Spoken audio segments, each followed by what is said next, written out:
Bienvenidos una vez más a Instinto Criminal. Gracias por acompañarme en un nuevo episodio. Hoy les quiero hablar sobre la desaparición de la niña Madeleine McCann, quien nació el 12 de mayo del año 2003 y desapareció hace exactamente 13 años, el 3 de mayo del 2007, a unos días nada más de cumplir sus 4 años. Sus padres, Jerry y Kate McCann, que nacieron en Escocia y en Inglaterra, ambos médicos, y vivían en Rothley, un pueblo a las afueras de la ciudad de Leicester. Ellos deciden irse de vacaciones a la región Algarve, al suroeste de Portugal, a un pequeño pueblo, o más bien como una villa turística que se llama Praia da Luz, y ellos estaban en el resort Luz Ocean Club. Iban en un grupo con amigos y sus respectivos hijos, y desde el primer día que ellos llegan aquí a este club, hacen una reservación en un restaurante que estaba tan solo a la vuelta de la piscina de la entrada. Digamos, tenían el apartamento, al frente estaba la piscina y rodeando la piscina estaba este restaurante. Entonces ellos hacen una reservación para todo su estadía, que era alrededor de una semana, y reservan para todos los días a la misma hora. Ellos cometen ahí un error, que esto lo descubre unos investigadores privados que contrataron ellos al final, cuando ya la policía cerró el caso, de que ellos dijeron que la razón por la que iban a reservar para toda la semana era porque tenían que estar cerca del apartamento y para estar vigilando a los niños. Esta es una información que iba a estar a la vista de las personas que entraran al restaurante en el menú que tienen normalmente en las entradas de los restaurantes. Entonces, partiendo de ahí, ese fue el primer grave error de esta familia. La noche del 3 de mayo, sus padres acuestan a sus hijos a eso de las 8:30 de la noche y se van para el restaurante de tapas, que, como ya les mencioné, estaba nada más rodeando la piscina afuera del apartamento, y ahí estaban a unos metros nada más. Los adultos establecieron un horario para ir a vigilar a los niños cada cierto tiempo al apartamento que estaba en la primera planta, lo cual me parece que representa un mayor riesgo para lo que se cree que sucedió, que fue el rapto de Madeleine. De igual forma, la rutina, que se repite por varias horas, me parece que puede ser fácilmente detectada por un acosador, así como lo hablamos en el caso de John McClane, el ladrón de casas. Él observaba a las familias, a qué hora entraban, a qué hora salían, para definir el mejor momento para entrar. De igual forma, un secuestrador o un acosador de niños va a aplicar esta misma técnica del seguimiento o de vigilar a su víctima antes de atacar. Y aquí se la pusieron, me parece, muy fácil. Después, Jane Tanner, que era una de las amigas de los padres, quienes se encontraban vacacionando, fue quien descubrió que Madeleine no estaba en la habitación, segundos después de haber visto a un hombre cruzando la calle con lo que parecía ser una niña en brazos. Ella no actuó en ese momento, sino que siguió al apartamento, y ahí fue cuando vio que ya Madeleine había desaparecido. Esto más adelante vamos a ver que se contradice con otra de las versiones del mismo grupo, porque la otra versión dice que fue la mamá quien descubrió que Madeleine no estaba. Entonces ahí hay una contradicción de versiones de los mismos padres, del mismo grupo de padres que estaba ahí. Ahora, Algarve está cerca de la frontera con España y cerca de una zona que tiene conexión con Marruecos a través del estrecho de Gibraltar. Y esta es la principal puerta de entrada de la droga producida en África hacia Europa, lo que lo convierte en una zona donde opera el crimen organizado sí o sí. Entonces, una de las teorías, la del rapto, es que fue por un grupo organizado. ¿A qué se pueden dedicar? Pues eso es otra serie de hipótesis que podríamos formular, como por ejemplo, en este caso lo vamos a ver, un grupo de pedófilos que encontraron en la red. Por ejemplo, ese podría ser una de las razones para secuestrar a esta niña, entre otras. Bueno, de hecho, Algarve Es hogar de múltiples pandillas de Europa del Este, de los Balcanes, del Reino Unido, de Alemania, Francia. Entonces es una hipótesis que tiene bastante fuerza por este motivo. Cuando la niña desaparece, se le da un pésimo manejo al sitio del suceso, que es el lugar donde ella desaparece, que era la habitación 5A de este Loose Ocean Club. Es decir, el procesamiento de la evidencia, de los indicios, no fue idóneo para que pudiera ayudar en la investigación. Tampoco el abordaje por parte de las autoridades fue adecuado, porque en ese momento en Portugal la desaparición de una persona por sí sola no constituía un delito, sino que se requiere que exista una solicitud de rescate de por medio o también cuando hay fines sexuales de por medio, por lo que la policía judicial no pudo iniciar una investigación en ese momento.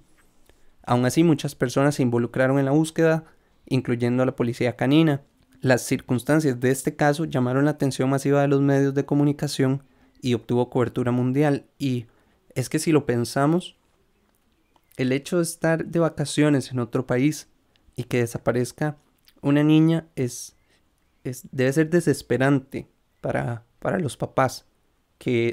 O sea, el hecho de estar en otro país, no conocer bien y que desaparezca la hija, debe ser abrumador, debe ser una cosa desesperante. No se lo deseo a nadie, la verdad. No soy padre, pero no se lo deseo a nadie. Sé que debe ser demasiado frustrante. Por este motivo de que la policía judicial no podía abrir la investigación, pues la policía en general tardó mucho tiempo en implementar los controles en carretera que les permitiera buscar al o los secuestradores. Y fue hasta 3 días después de la desaparición que la policía brindó un perfil del posible sospechoso, basados en el hombre que Jane Tanner dijo haber visto. Un hombre caucásico entre 35 y 40 años de edad, con textura media y aproximadamente 1,77 m de altura. Posiblemente cargaba una niña o un objeto que pudiera confundirse con una. Se hizo un retrato hablado de este mismo hombre que Tanner dijo haber visto, pero fue realmente vago y no sirvió de mucho para la investigación. Era simplemente un óvalo con no más de 30 líneas que representaban su cabello, sin ojos, nariz o boca, y hasta fue de burla. En los periódicos le llamaron el huevo con cabello. Madeleine tenía una marca de nacimiento en el ojo derecho que se extendía de la pupila hacia el iris, pero sin llegar al borde. Entonces esta marca fue utilizada por los medios para que las personas pudieran reconocer a la niña en caso de verla. Sin embargo, un policía dijo que esa podría ser la marca que pusiera en peligro la vida de la pequeña si se hacía público, y por eso abandonaron esta información. La policía empezó a investigar a depredadores sexuales identificados de la zona que tenía la lista de la Interpol, y habiendo casualmente varios en Praia da Luz. También le solicitaron a las familias que se habían hospedado en la zona en las mismas fechas y también en las previas a la desaparición de Madeleine que compartieran fotos de sus vacaciones para intentar identificar algún posible agresor que apareciera de fondo en sus fotografías. Robert Murat ayudó voluntariamente en la búsqueda y en la traducción como enlace entre la familia británica y las autoridades portuguesas. Robert Murat era un vecino de la zona y que ayudó de esta forma. A él lo consideraron sospechoso en vistas a casos similares de voluntarios que han sido encontrados culpables de los homicidios o desapariciones con las que colaboraban, y entonces a él lo pusieron como un sospechoso del caso, como un arguido que le llaman en Portugal, y significa que es un sospechoso formal del caso. Esto gracias a que los periodistas Lori Campbell y John Clark reportaron comportamientos extraños de parte de Robert Murat. Entonces, la investigación sobre este señor también dirigió a un joven de origen ruso, Sergei Malinka, que en ese momento tenía 22 años, porque él trabajaba en un sitio web para Robert Murat y le decomisaron varios equipos de computadoras. A él lo señalaron como un depredador sexual, traficante de personas, miembro de la mafia rusa, pero Sergei dijo que no conocía a Murat fuera del contexto profesional. Sin embargo, la policía encontró un registro telefónico de una llamada de Robert Murat a Sergei Malinka a las 11:30 de la noche del 3 de mayo del año 2007. Es decir, la noche de la desaparición de Madeleine, con lo que las sospechas aumentaron significativamente. Curiosamente, ninguno de los dos recordaba nada sobre esa llamada. Entre los equipos que le confiscaron a Malinka, la policía encontró material pornográfico, pero como eran computadoras y CDs de sus clientes, no era suficiente prueba para detenerlo por la desaparición de Madeleine. Además de que me imagino que no había nada de Madeleine en esas computadoras y por eso no lo podían vincular específicamente a este caso. Debido a esto ni siquiera se reveló en cuáles de los equipos fue encontrado ese material pornográfico. Y como ya les mencioné, la investigación de Madeleine llevó a una red de cibercriminales y pedófilos que se llamaba Club Wonderland, que tenía su propio comité y procedimientos de admisión. Allanaron simultáneamente a 105 miembros de este club y en Ginebra, Suiza, los padres de niños desaparecidos pueden ir a identificar las fotografías que secuestraron del club y ver si su hijo está entre los niños captados por esta red. Varias personas a lo largo de los años han afirmado haber visto a Madeleine McCann. De hecho, hay un video en TikTok donde una muchacha pone, cada vez que me preguntan si soy Madeleine McCann, y hace un acercamiento a su ojo derecho y donde tiene una marca exactamente igual a la que vemos en las fotos de Madeleine cuando estaba niña. Entonces es muy curioso ver cómo es un fenómeno en internet este caso. Añadido a esto, en la investigación aparecieron 2 turistas españoles que afirmaron haber visto a Madeleine en una estación de servicio en Marruecos y escucharon a la niña preguntar que si ya podemos ver a mami. A su regreso del viaje esa misma noche, vieron en las noticias sobre la desaparición de Madeleine. La mujer de esta pareja afirmó que esa era la niña que había visto más temprano. Entonces llamaron a la policía española y a la policía portuguesa, pero al parecer ninguna mostró interés por la información que ellos tenían. En el momento, ellos no conocían el detalle del ojo y con eso hubieran podido identificarla o descartarla.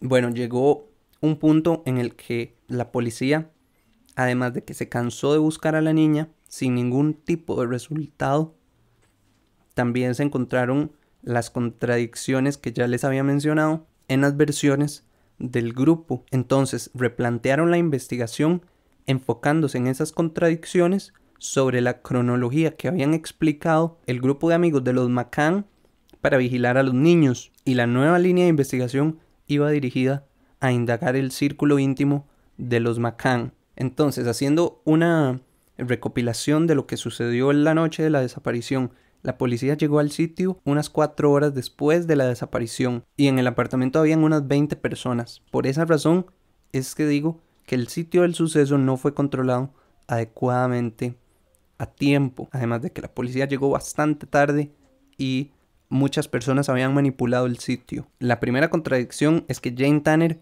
dijo haber visto a un hombre cargando a una niña y cuando llegó al apartamento ya no estaba Madeleine, pero también se dice que fue Kate, la madre, quien dio aviso de la desaparición. También dijo que buscó debajo de la cama y no la encontró. Entonces aquí viene una contradicción muy grande. Esto no era posible porque el colchón llegaba a tocar el suelo. Entonces ya iban 2 contradicciones casi que en una. El hecho de que la mamá reportara la desaparición, pero la otra, la amiga Jane Tanner, dijo que había visto un hombre cargando a una niña y cuando llegó ya no estaba Madeleine. Entonces ahí está una fuerte contradicción dentro de este caso.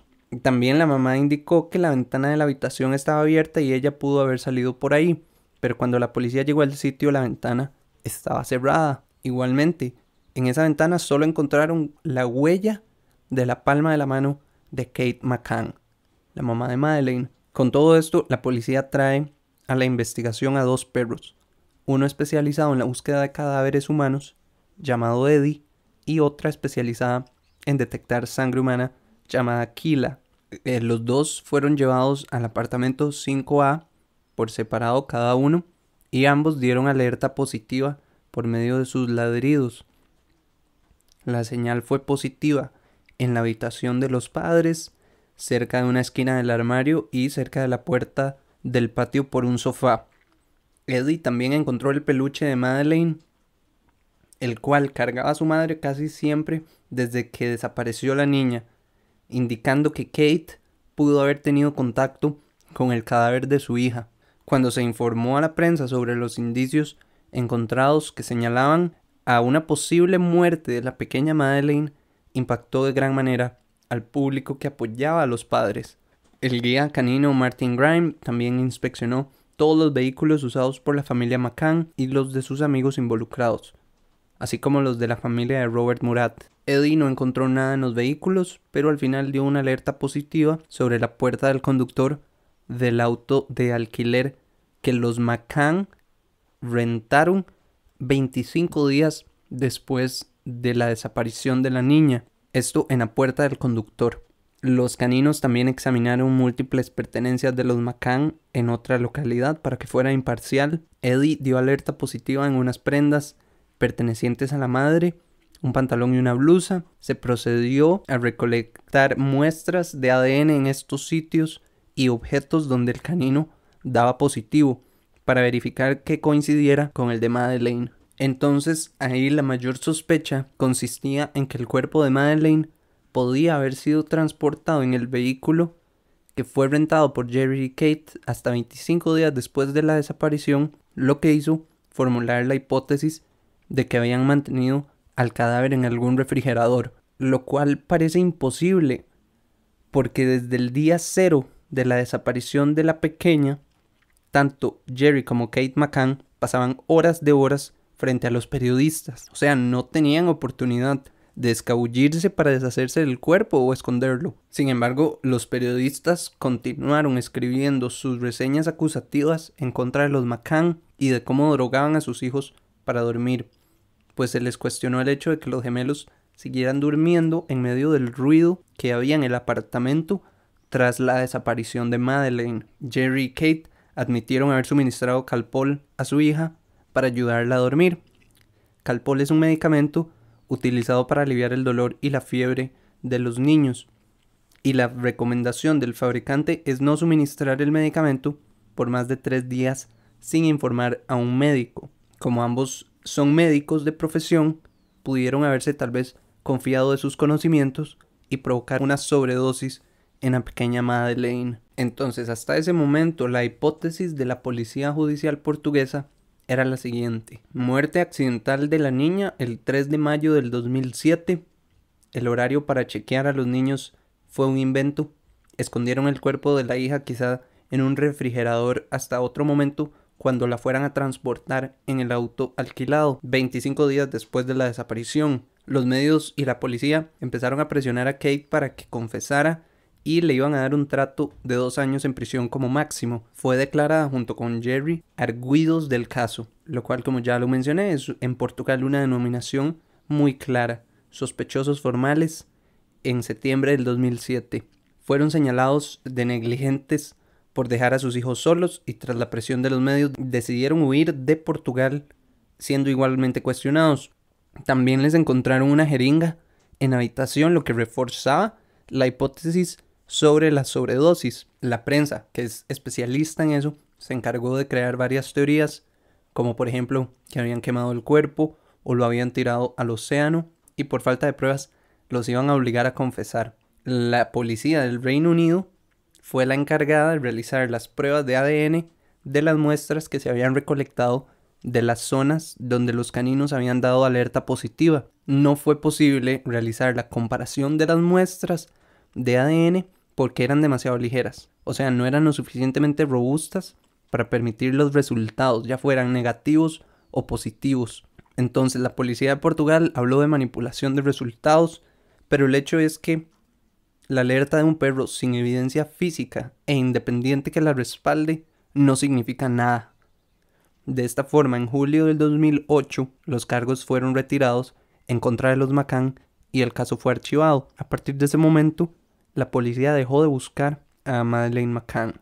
Ahí empieza la etapa privada del caso, que es cuando los McCann contratan a una agencia de investigación privada de España para que tomara las riendas del caso.